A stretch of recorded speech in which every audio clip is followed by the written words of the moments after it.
के मन हर्षाए, हो सुनकर के मन हर्षाए। ओम शांति। आज 5 सितंबर 2023 की साकार मुरली है। आज प्यारे बाप दादा कहते, मीठे बच्चे, सत का संग एक ही है जिससे तुम्हारी सदगति होती है। आत्मा पावन बनती है, बाकी सब है कुसंग। इसलिए कहा जाता है संग तारे कुसंग बोरे। आज का प्रश्न है, बाप का ऐसा कौन सा कर्तव्य है जो कोई भी धर्म स्थापक नहीं कर सकता? उत्तर है, बाप का कर्तव्य है सबको पतित से पावन बनाकर वापस घर ले जाना। बाप आते हैं सबको इन शरीरों से मुक्त करने, अर्थात मौत देने। यह काम कोई धर्म स्थापक नहीं कर सकता।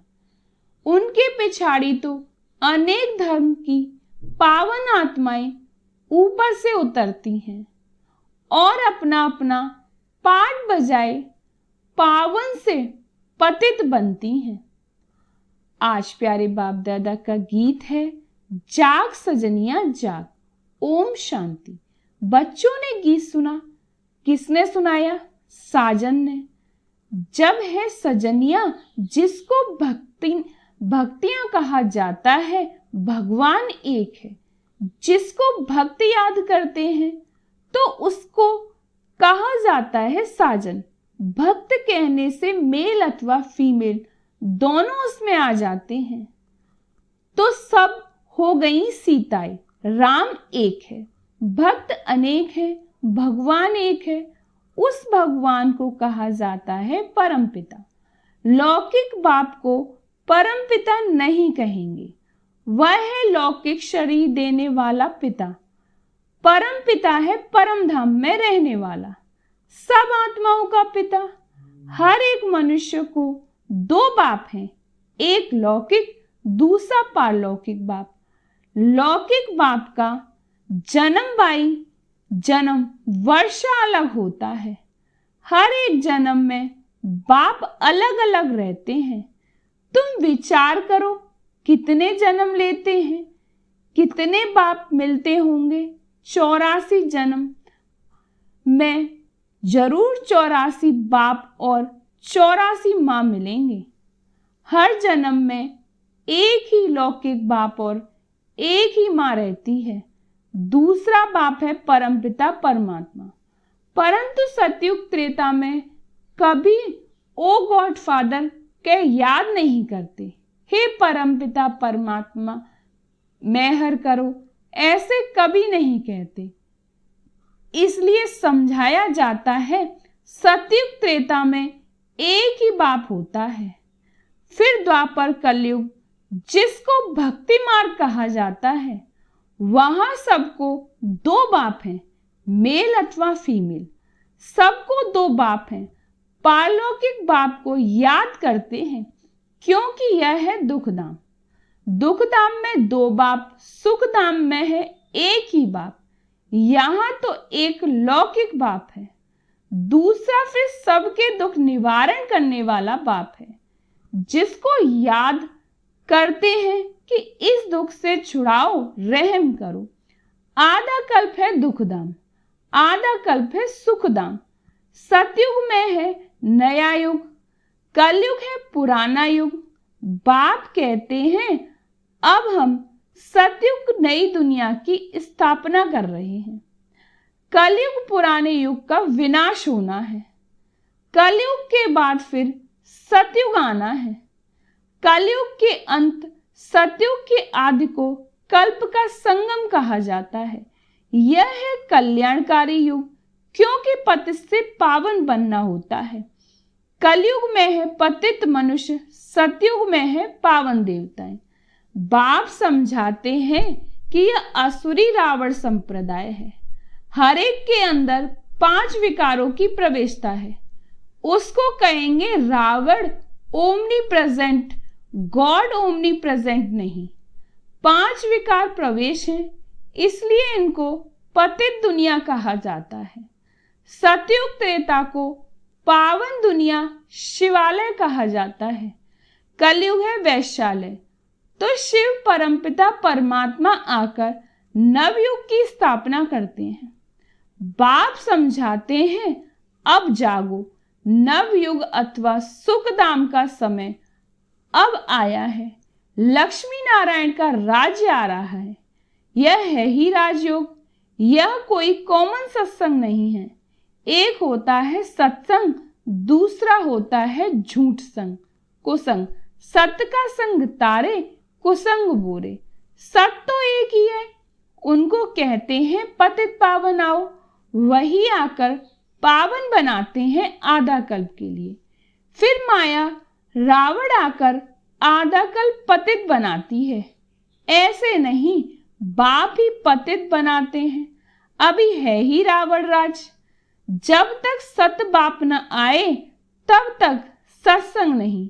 यह है झूठ संग अथवा कुसंग।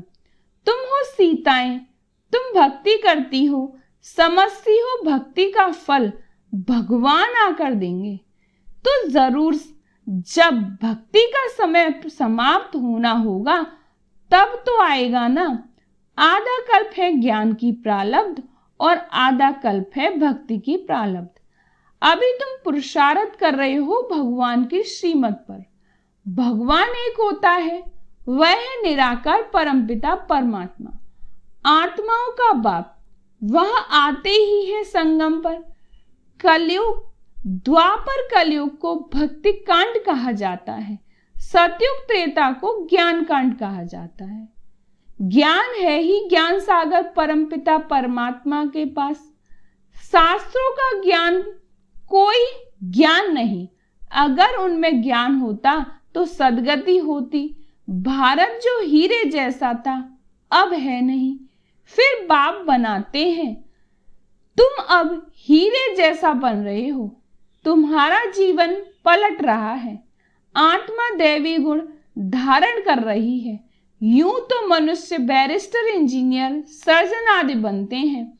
बाकी मनुष्य को देवता बनाना यह परमपिता परमात्मा ज्ञान सागर का कर्तव्य है। उनको ही ट्रुथ कहा जाता है। वही सच बतलाते हैं, अर्थात सचखंड की स्थापना करते हैं। बाकी सब है झूठ बोलने वाले, झूठ खंड की स्थापना करते हैं। रावण की मत पर चलते हैं। तुम श्रीमत से श्रेष्ठ बनते हो। नए युग में भारत नया था। वर्ल्ड ऑलमाइटी अथॉरिटी कहा जाता था। लक्ष्मी नारायण का राज्य था। उन्हों को किसने यह राज्य भाग दिया? जरूर जो स्वर्ग की स्थापना करने वाला होगा। अभी वह वर्षा गवाया है। 84 जन्म लेकर अब फिर चक्र पूरा होता है। सबको वापस जाना है। लिबरेटर एक ही बाप है। वही लिबरेट कर सबको ले जाते हैं। इसलिए उनको कालों का काल भी कहा जाता है। बाप कहते हैं, अब तुम्हारे 84 जन्म पूरे हुए, अब वापस चलना है। यह सृष्टि का चक्र कैसे फिरता है सो बाप बैठ समझाते हैं, अर्थात त्रिकालदर्शी बनाते हैं। तीनों लोगों, तीनों कालों की नॉलेज देते हैं। वही पतित पावन ज्ञान सागर बीज रूप है। उनसे ही सचखंड का तुमको वर्षा मिलता है। यहां तुम आए हो परमपिता परमात्मा से वर्षा लेने लिए, जो स्वर्ग की स्थापना करने वाला है। तुम जानते हो हम ही फिर स्वर्ग के मालिक बनेंगे। सतयुग के लक्ष्मी नारायण आदि को कहा जाता है डिटी रिलीजन। यह है श्रेष्ठ धर्म। उन्हों का धर्म भी श्रेष्ठ है तो कर्म भी श्रेष्ठ है। वहां भ्रष्टाचारी कोई नहीं रहते। द्वापर कलयुग में फिर एक ही श्रेष्ठाचारी, एक भी श्रेष्ठाचारी नहीं रहते। बाप को भूलने के कारण ही बुरी गति होती है। फिर बाप आकर पतित से पावन बनाते हैं। धर्म स्थापक कोई पतित से पावन बनाने नहीं आते। पतित पावन तो एक ही बाप है, वही सच्चा गुरु है। बाकी वह तो आकर अपना धर्म स्थापन करते हैं। ऊपर से पावन आत्माएं आती हैं, फिर पतित बनती हैं। इस समय सब पतित हैं। सबको पावन बनाना बाप का ही काम है, वही पतित पावन है। गुरु नानक ने भी उस सतगुरु की महिमा की है। इस पुरानी दुनिया के विनाश के लिए यह महाभारत लड़ाई है, बाकी ऐसे नहीं। तुमको लड़ाई के मैदान में ज्ञान देते हैं। ज्ञान के लिए तो एकांत चाहिए, 7 रोज भट्टी में रहना पड़े, बाकी तो है भक्ति की सामग्री। भक्तों में भी कोई बड़े तीखे तीखे होते हैं। रुद्रमाला भी है तो भक्त माला भी है, वह है भक्तों की माला, यह है ज्ञान माला। ऊपर में शिव, फिर युगल दाना, फिर है उनकी वंशावली। जो माला मनुष्य सिमरते हैं, राम राम कहते रहते हैं, क्योंकि दुखी है। रावण संप्रदाय राम को याद करते हैं कि आकर अपना बनाओ। अभी तुम ईश्वरी गोद में आए हो। वास्तव में सब आत्माएं परमपिता परमात्मा की संतान हैं। मनुष्य सृष्टि प्रजापिता ब्रह्मा की संतान है। प्रजापिता ब्रह्मा द्वारा मनुष्य सृष्टि रची है। आत्मा तो अविनाशी है, आत्माओं का अविनाशी बाप है। अभी तुमको 2 बाप हैं, एक अविनाशी, दूसरा अविनाशी। ब्रह्मा भी शरीर छोड़ देते हैं। शिव बाबा को तो अपना शरीर नहीं है, वह तो जन्म मरण सहित रहित है। जन्म मरण में तुम बच्चे आते हो। तुम आदि सनातन देवी देवता धर्म की ही 84 जन्म है। हिसाब है ना, गुरु नानक को तो 500 वर्ष हुए, तो इतने में 84 जन्म कैसे लेंगे? बाकी लाखों जन्म की तो बात ही नहीं। बाप समझाते हैं अभी सबके जन्म आकर पूरे हुए हैं, फिर नए सिर खेल सतयुग में शुरू होगा। सतयुग में तो थोड़े चाहिए, बाकी इतने सब कहाँ जाएंगे? उन्हों के लिए ही यह भमोर को आग लगनी है। इन बॉम्ब्स, नेचुरल कैलेमिटीज आदि से सब खत्म हो जाएगा। बाकी आत्माएं सब चली जाएंगी मुक्ति धाम। यह कयामत का समय है, सबको वापस जाना है।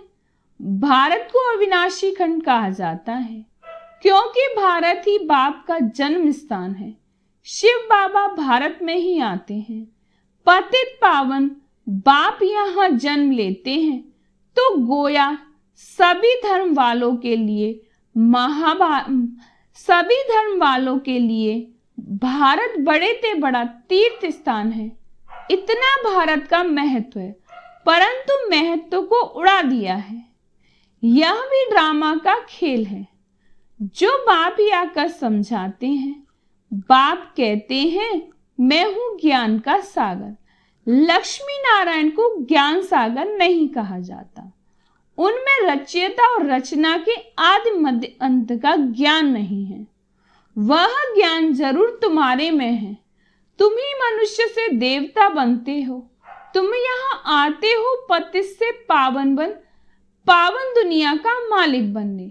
बाप आत्माओं को बैठ बात करते हैं।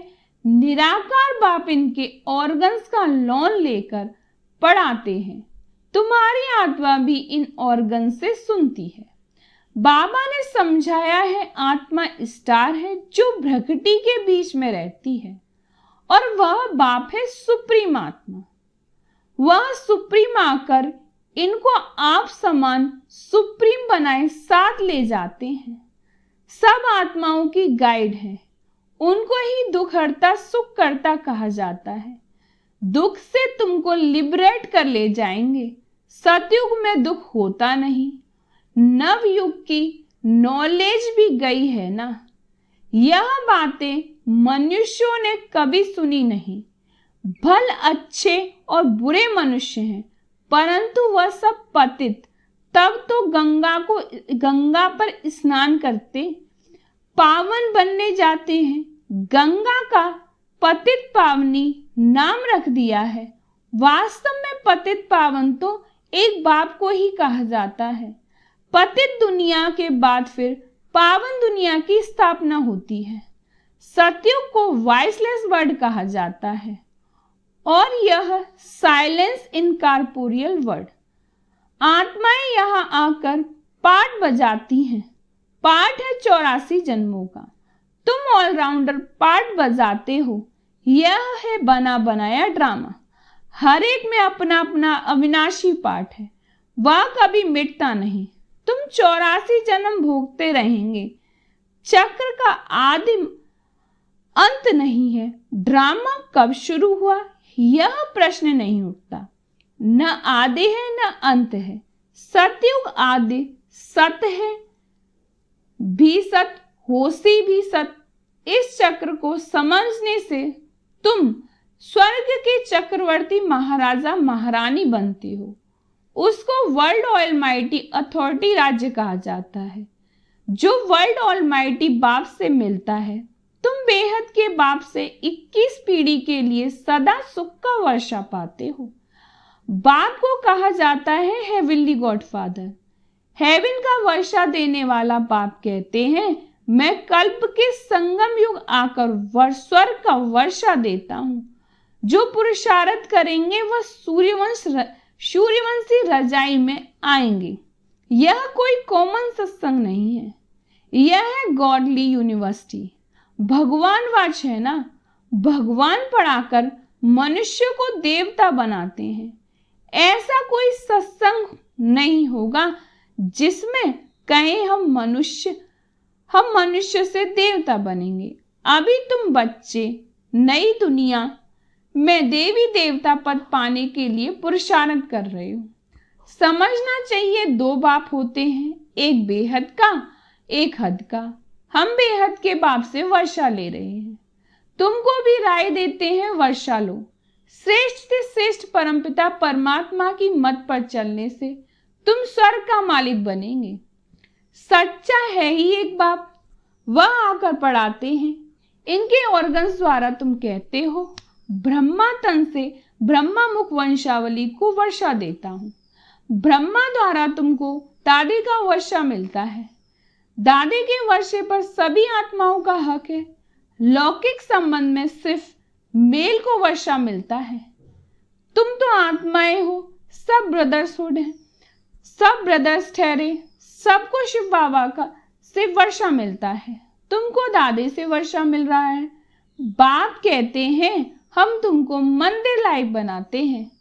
मनुष्यों में देखो क्रोध कितना है, 1-2 का विनाश कर देते हैं। यह वैश्यालय शिवालय था, सो फिर अब बनना है। परमपिता परमात्मा शिव आकर शिवालय बनाते हैं। वैश्यालय से लिबरेट कर फिर गाइड बन सबको वापस शिवालय ले जाते हैं। सभी अपने पुराने शरीरों से मुक्त हो मेरे साथ चलेंगे। अच्छा मीठे मीठे सिकीलदे बच्चों प्रति माता पिता बाप दादा का याद प्यार और गुड मॉर्निंग। रूहानी बाप की रूहानी बच्चों को नमस्ते। हम रूहानी बच्चों की रूहानी बाप दादा को याद प्यार और गुड मॉर्निंग। नमस्ते नमस्ते नमस्ते। शुक्रिया बाबा, शुक्रिया बाबा, शुक्रिया बाबा। आज धारणा के लिए मुख्य सार है। पहली पॉइंट है दैवी गुण धारण कर स्वयं को जीवन को पलटाना है। सचखंड में चलने के लिए सच्चे बाप से सच्चा रहना है। दूसरी पॉइंट है एक सत बाप के संग में रहना है। मनुष्य से देवता बनने की पढ़ाई अच्छी रीति पढ़कर बेहद का वर्षा लेना है। आज प्यारे बाप दादा का वरदान है हर एक के स्वभाव संस्कार को जान, टकराने के बजाय सेफ रहने वाले मास्टर नॉलेजफुल भव। हर एक के स्वभाव संस्कार को जान, टकराने के बजाय सेफ रहने वाले मास्टर नॉलेजफुल भव। कोई भी बात को छोटा या बड़ा करना यह अपनी बुद्धि पर है। जबकि एक दो के स्वभाव संस्कार को जान गए हो तो नॉलेजफुल कभी किसी के स्वभाव संस्कार से टक्कर नहीं खा सकते।